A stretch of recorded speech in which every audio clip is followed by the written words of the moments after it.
Hi, this is Kristen Miller, and I am a part of the Emotional First Aid Subcommittee to bring emotional first aid to your community with this PowerPoint after a disaster or in times of stress or after war. Today, we're going to go through step by step how to use this PowerPoint in your community. So, here are the disclaimers. I encourage you to read through the disclaimers and share them when you use this PowerPoint in your community. Anybody who needs help in using this can contact us, the Emotional First Aid Subcommittee, through the ACEPT Humanitarian Gmail on this slide. You can also access all of the resources through the ACEPT Resources for Resilience website or through the ACEPT Humanitarian Committee webpage. So what is emotional first aid? This is a big topic that we've been discussing for months and months and months. And so we're going to go through this and so that you understand what is emotional first aid and what it is not. In this slide, you will put your own presenter's name and bio if you need to when you present. So in the overview, it's very important when you bring emotional first aid to your community that you help your community understand what the impact on the system is of stress and trauma, and that you share simple tools to manage the effects of stress and trauma. And we all have a large bag of tools, and many of the tools are on the slides today. But I would encourage you to only share the tools that you're familiar with and have used with many, many, many people before you present them to your community. That way, you know what the response is going to be. Because sometimes when you're in a disaster situation, especially right after somebody's ran out of their home or they've just come off the boat from a refugee escape situation, it's a tricky situation. It needs to be done quick and succinct and with all of your experience on board. So oftentimes we'll start with something like the balanced hookup or simple heart breathing. These skills are very well outlined and very presented in the Resources for Resilience web pages and the videos. Please review them and practice them before you share them with your community. So what is emotional first aid? So emotional first aid is given to somebody who is unable to calm themselves or soothe themselves. And these techniques help them to return to a state of calm. They can be used with one person or a group, and it helps to prevent the development of post-traumatic stress. And here again, we have what emotional first aid offers. It calms people down, speeds up healing, gets them back into the here and now, grounded, and improves problem solving and decreases conflict. Really important to understand that, because when you're in an emergency situation, just after a car accident or your town is burned down and you're in the shelter and it's still burning, it's really, really important to use the simplest technique to help them to calm their system. And usually breath is, but it's really not about telling the story or getting into a really long therapy-like session. It's about how can you teach them to calm their system in the time of need. So first, obviously, it's not therapy. It's not mental health counseling. It's not us EP practitioners. It's not usually a 50-minute session where we go all through all the strains of trauma. It can be sometimes as you get farther and farther away from the situation, but it is about immediately calming the system in the situation. So this is we present a small groups session. If you want to, you can text in these answers now. We probably will, in honor of time, we're going to go through this fairly quickly. But what you do is, once you've taught them the concept of what emotional first aid is, then you might want to open up the presentation to small groups and ask them what their experience of a stressful situation is, or what challenges do they face, and how do they calm themselves, and have them discuss that so we can understand and dovetail it to the group that we're dealing with, because the issues are going to be very different if you're sitting in front of first responders as opposed to in a fire shelter after an event. It's a very different set of needs, and it's a different set of background. So you want to find out what their challenges are and what their skill base is and how they're doing it already. So emotional first aid is for ourselves and for others. It's of premium importance that if you go into a situation, particularly if it is a situation that people are just coming off the hill with a dead body, or they're just out of a car accident, that you center yourself before you enter that situation. And I'm going to say it one more time. We are the source of calm.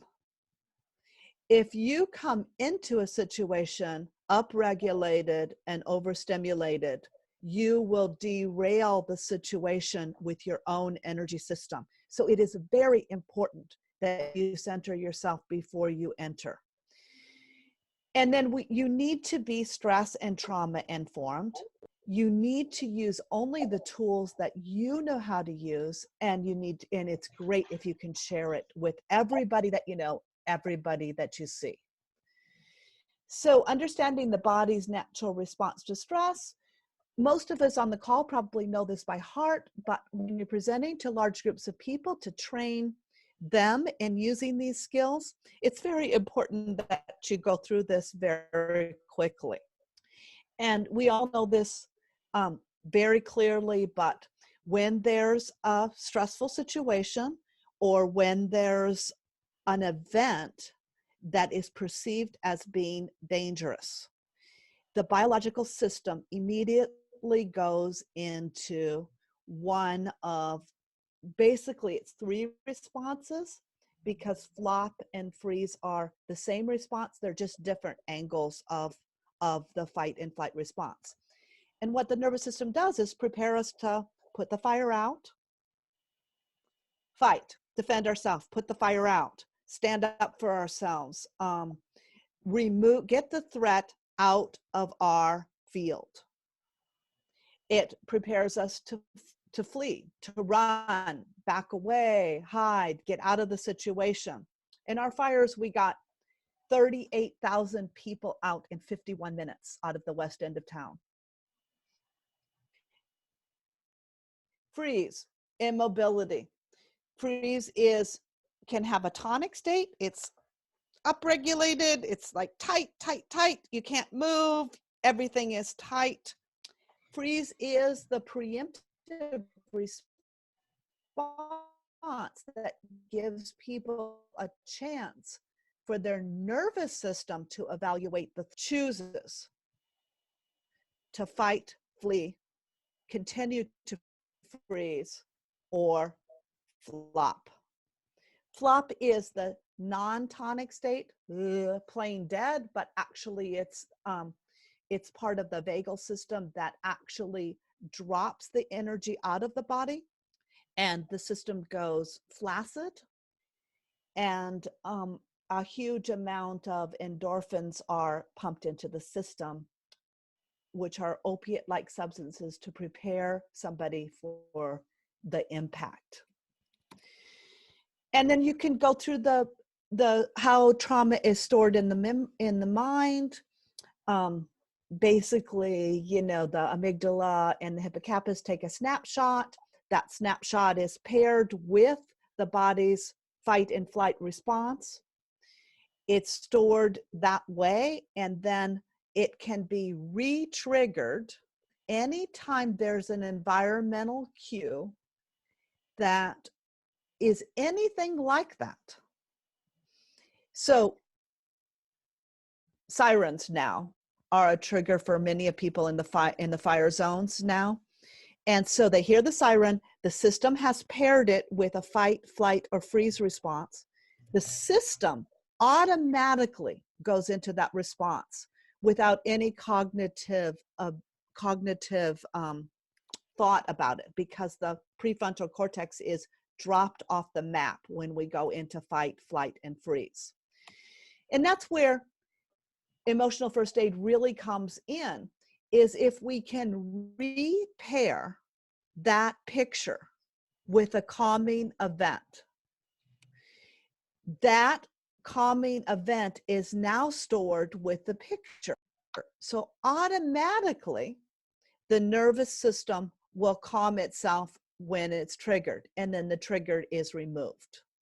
That's why we use long sessions of tapping and all of those experiences. So we all know the symptoms of trauma and stress. You can go through this with people. It's very helpful when you present in the community, to your community on emotional first aid, that they understand the symptoms, because many people, after they've been in a natural disaster situation or a war situation, really, really feel badly in their bodies. And they think that there's something wrong with them physically, or that they're going crazy. And if you outline the symptoms of stress and trauma, they won't necessarily have, when they have understanding, then they can know how to, and they know how to calm it down, they will start to settle and they'll heal. And I'm telling you, I've watched this. I sat with the people in PG&E who came off the hill, and they were sitting there and they all had flu-like symptoms, and they were ready to throw up, and they didn't know what was wrong with them. And we did a group tapping session in the lobby of a hotel with the app that Ulf and Gunilla have developed, because we didn't have our resources loaded up yet. And every one of those guys started with, I think I have the flu, there's something wrong with me, I can't think. And every one of those guys calmed down, and they felt better, and they sprung up, and the light came back in their eyes. And this was on the way into the sort of inquisition about who caused this accident. That's pretty amazing. It's pretty amazing. And that was a 5-minute, hear me, 5-minute tapping session in a group. These are short interventions. They are not the traditional session of 50 minutes or however long you spend with clients. These are very short sessions with backup resources so that they can continue to do it on their own. That's why you would go to the Resources for Resilience website and give them resources so they can continue to watch our videos and calm themselves. Or you can go to Self-Help for Trauma app and have them download the video of tapping.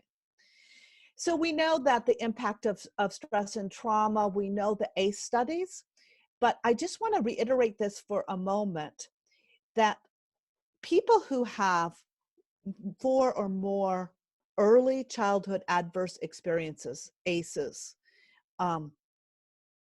and that can be abuse, neglect, parents' divorce, poverty, there's a whole range of them, have a tremendous, tremendous increase in both mental health problems, substance abuse, and suicidal problems.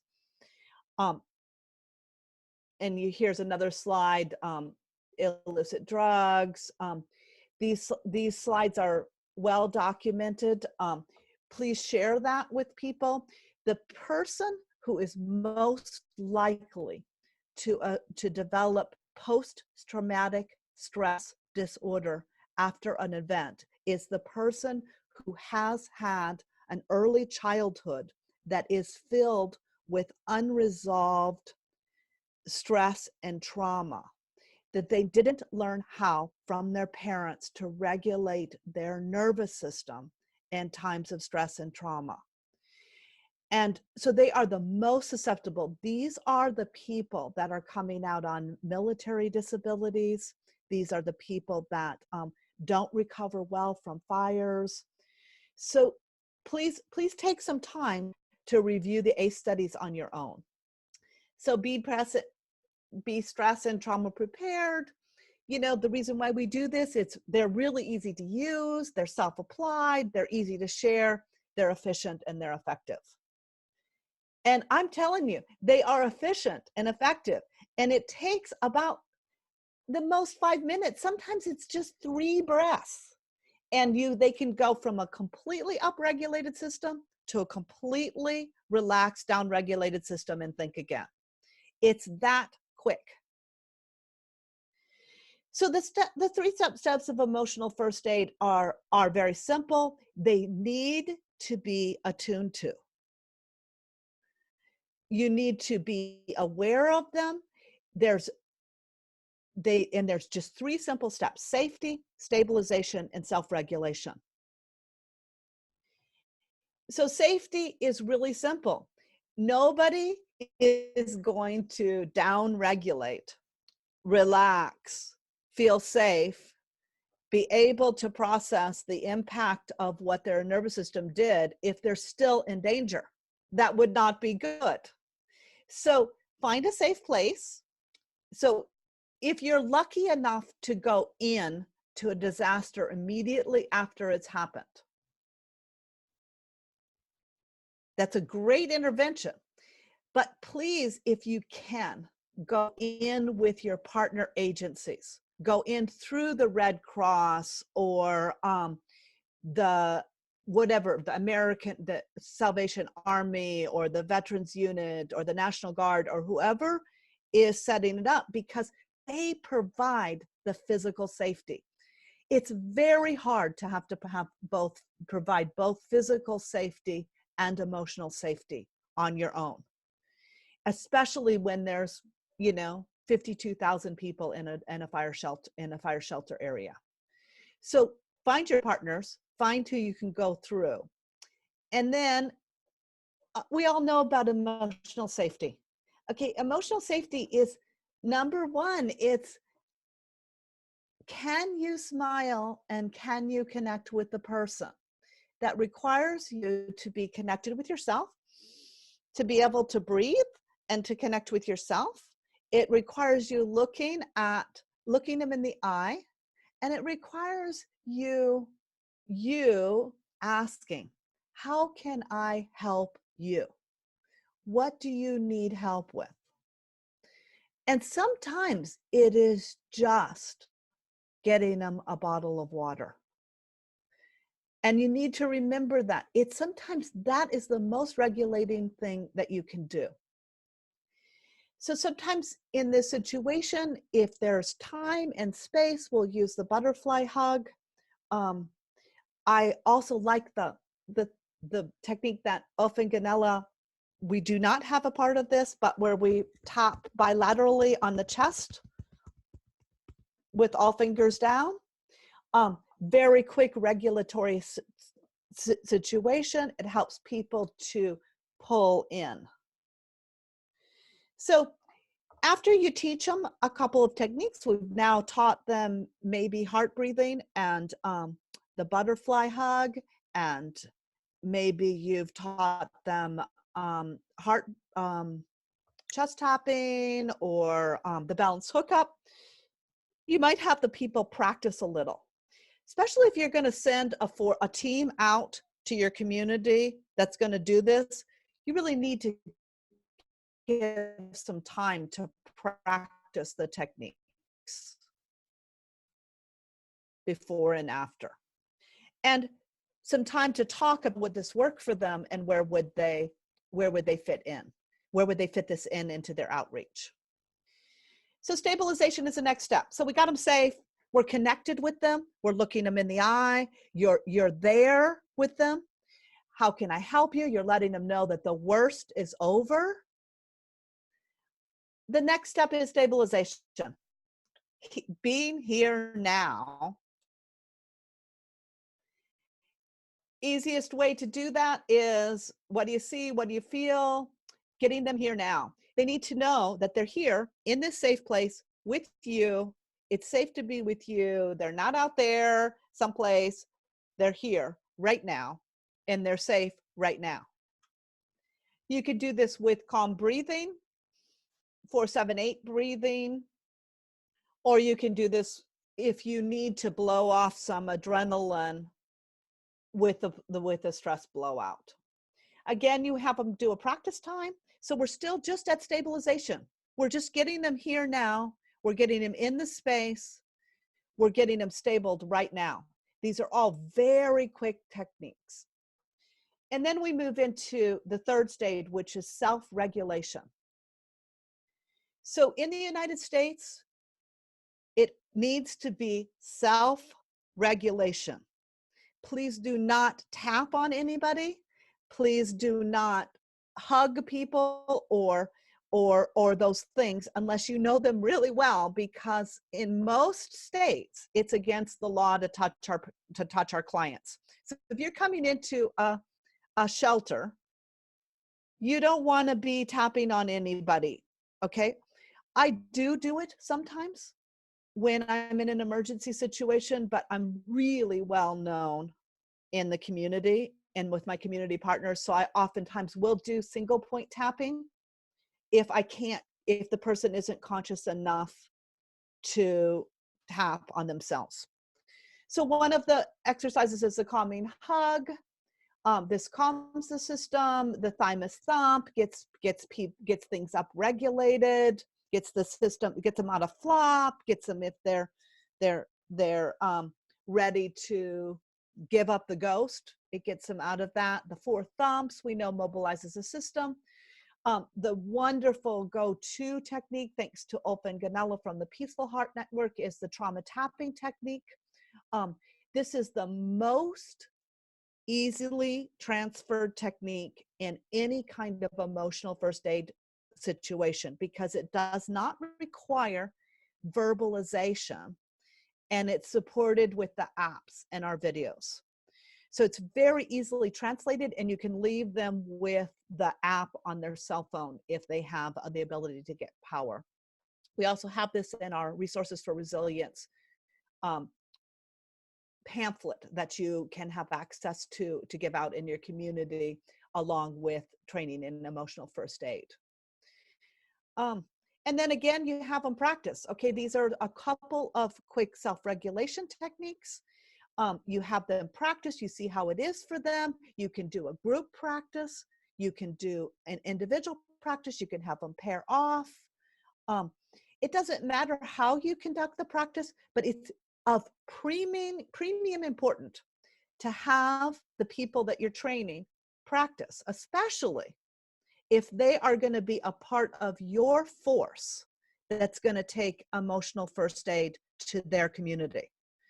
So let's say that you're organizing a team of people in your area that can do outreach with emotional first aid, and you're going to train them with this PowerPoint.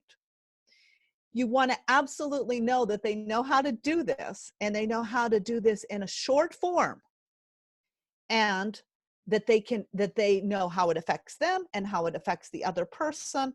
So you always give lots and lots of time to practice.